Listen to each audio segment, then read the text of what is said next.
guys, welcome to the third episode of the WK Positive Podcast. I'm from Ethiopia and I'm one of your co hosts for today's episode.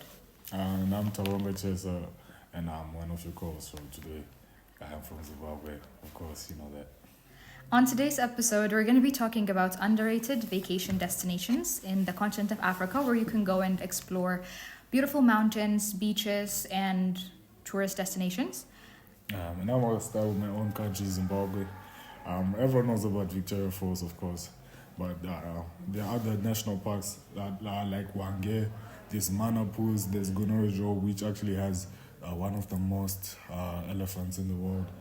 There's Lake Kariba, which is shared with Zambia, but you know, Zimbabwe still has it. And then there are Chinoi Caves. Those are like an ancient centerpiece where people used to come through with beautiful waters. It's actually clear blue waters. And there's actually a rainforest in Zimbabwe. Little people know about it, which houses one of the biggest trees in Zimbabwe. And you know about the, quite a few people know about the baobab trees, which are these ginormous trees, which we have one of the oldest ones, which is about 5,000 years old. So yeah, Zimbabwe has quite a lot to offer, and I'm glad it'll be a really good idea to visit it. And your next stop should be my country, Ethiopia, which is the land of origins. It's a country of ancient civilizations, dramatic landscapes, and rich culture. And Ethiopia offers a unique mix of history, adventure, and natural beauty. And your must-see places would be, the first one is Lalibela. Most people know about this. It's the rock-hewn churches in the heart of Ethiopia. It's home to the world-famous 11 rock-hewn churches, which is a UNESCO World Heritage Site. Your next stop should be Simien Mountains National Park, which is a stunning mountain scenery, rare wildlife like Chelada baboons and Ethiopian wolves, and epic trekking. Your next stop would be Aksum, which is in the historic area of the Tigray region, the northern part of Ethiopia. It contains ancient ruins of the Aksumite Empire, which is one of the oldest empires in the world, featuring the mysterious obelisks and the Church of Saint Mary of Zion, where the Ark of the Covenant is believed to be kept.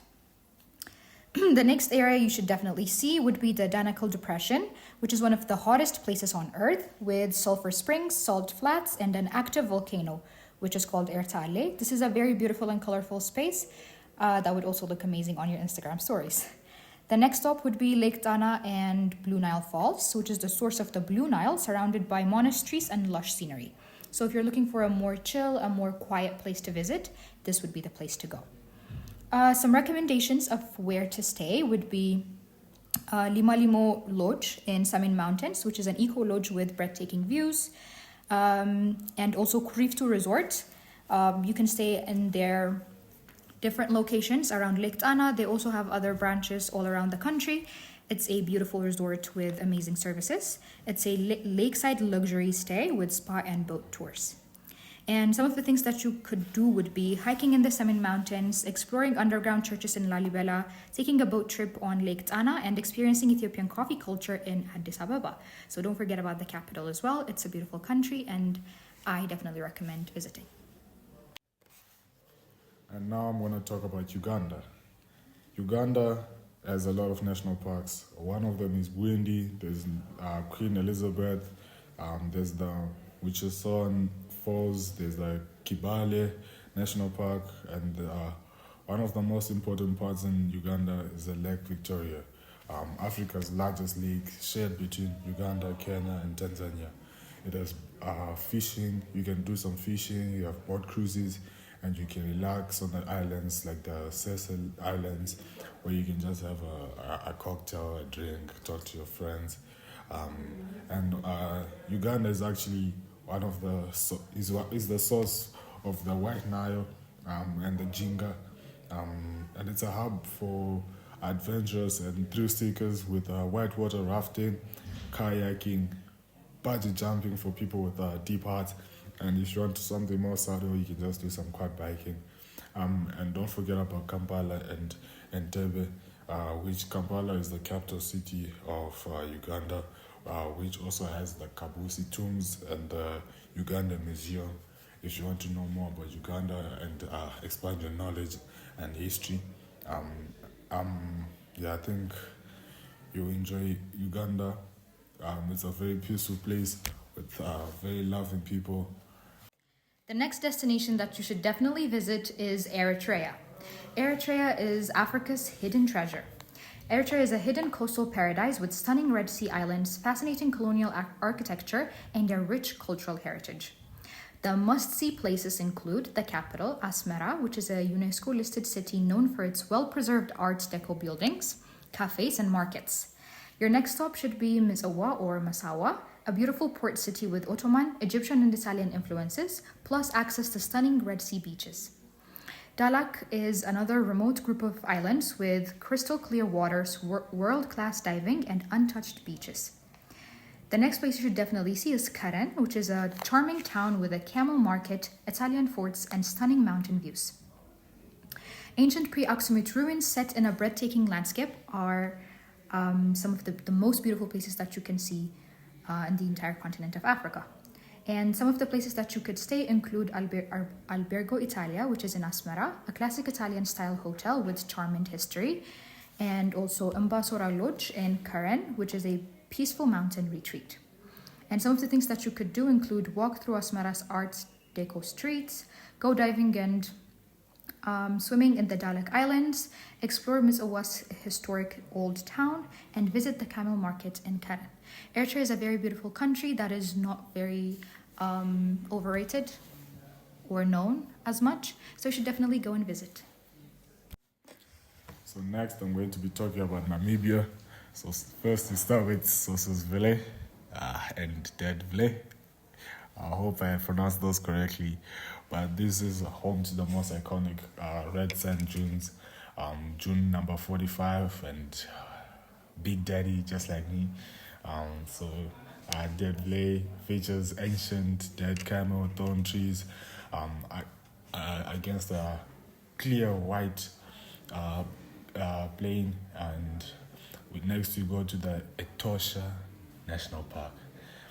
This is Namibia's top safari destination, known for its large swordplay and abundant wildlife, home to the Big Five, the lion, elephant, rhinos, even cheetahs, which are not part of the Big Five, and thousands of bird species.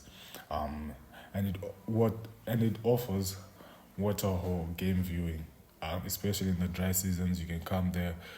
They'll direct you to the watering holes where you just watch and look at the beautiful creatures, look at what God has made. And then next we have Skeleton Coast. This is a remote and eerie coastline with shipwrecks, foggy shores, and seal colonies. So if you're into that, you just want to see some beautiful, ancient, and mysterious atmosphere. And then next we can go to the Cape Cross, which is home to one of the world's largest seal colonies, and it's known for its rugged beauty and untouched landscapes. Then you can also go to Swakopmund. This is a coastal town with German colonial architecture and a unique blend of ocean and desert. Somehow those link, but I would love to see that. And then it's an adventure hub for activities like sandboarding, because I said there's a desert, there's quad biking, skydiving, and I know quite a lot of you would like to do that, and dolphin cruises. So this is your one chance to be in a boat next to some dolphins, be in a movie if you like Jack. And then close to the Wales Bay, where visitors can see flamingos and pelicans, and I know you've only seen those on TV, so that's a good place to see them. And then there's Fish River Canyon. This is Africa's largest canyon and second largest in the world after the Grand Canyon. It offers breathtaking views and a challenging multi-day hike. So if you like hiking, you can sleep on the trails. You can have long walks and have the most gorgeous scenery when you wake up.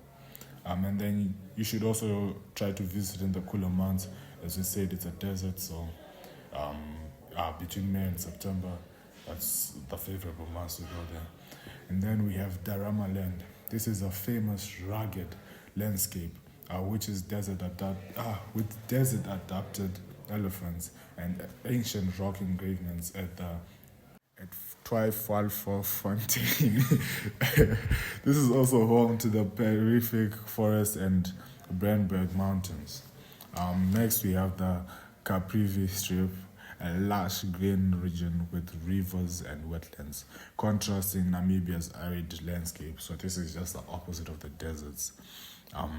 It offers great wildlife viewing, like the Babantwa National Park and the Nkasa Rupare National Park. This is ideal for people that love bird watching, boat safaris, and cultural encounters with the local tribe. Then next we have the wild horses of Namibia. Luderitz is a charming coastal town with German architecture as well. And you can have the legendary wild horses of the Namibian desert at the Garub. So you can interact with those from afar. You can see how they move around. You can study them. So if you're into horses, if you're into animal watching and safaris, you'd really enjoy this place. Next up, Djibouti, a small but diverse country on the Horn of Africa, offers stunning landscapes, unique geological features, and incredible marine life. Here are some top tourist destinations. The first one is Lake Assal, which is the lowest point in Africa with minus 155 meters below sea level and one of the saltiest lakes in the world. It is known for its surreal white salt flats, turquoise waters, and volcanic surroundings. It's also a great spot for photography and experiencing a landscape similar to the Dead Sea. Another destination is Lac Abe, which is a dramatic, otherworldly landscape with limestone chimneys, steaming hot springs, and flamingos. It's famous as it was the filming location for Planet of the Apes in 1968.